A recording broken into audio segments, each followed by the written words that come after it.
individually started blogs that we quickly disbanded, and we had been talking about that, and we were like, what if we just did it together instead?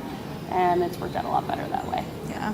My mother passed away the end of 2011, and I was working massive hours, and I just said, you know, life is short. I'm going to quit my job and start a blog. I had no idea, because I didn't really even read blogs or look at blogs, so I was like, you know, I'm just going to start a fashion blog, and that's kind of where it started. Well, it was a class assignment in journalism, a class at Towson University. So technically it started a couple years ago, but officially we kind of relaunched it in 2014. It started with me just, you know, like every other blogger, photographing my clothes that I purchased. And then probably 6 months into it, I ended up making a skirt, and that kind of started the whole DIY thing. I think inclusivity is kind of where Strange with Style, Style's role is in terms of reaching out and showcasing all types of people.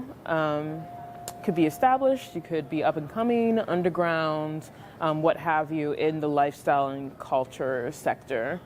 So we kind of we don't really, it is curated, but we definitely look forward mostly to people that haven't had a lot of spotlight, are doing awesome stuff, are interestingly creative, so yeah.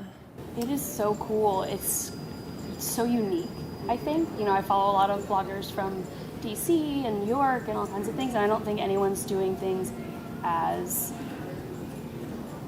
their own way as Baltimore is. I mean, you always have these bloggers that are mixing vintage and new stuff, and it's not all about just the whatever's, you know, popular right now. Yeah, they infuse brands. their own style into it, and that, I think, speaks to Baltimore, because Baltimore always is infusing its own style into whatever it's doing.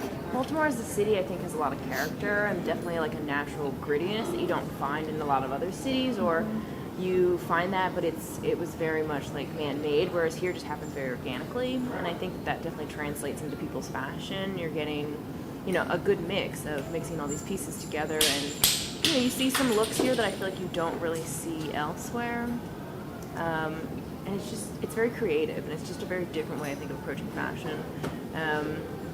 I think the commitment to like the community and Baltimore as like a place is also very apparent here, even just from backdrops that are, you know, photographed on. Like there's that pride, like, oh, I took this at this location, or I bought this at this shop or this shop. So there's that like pride in where we are, which also I think in New York, it's like, oh, it's New York. It could be Fifth Avenue, it could be 6th.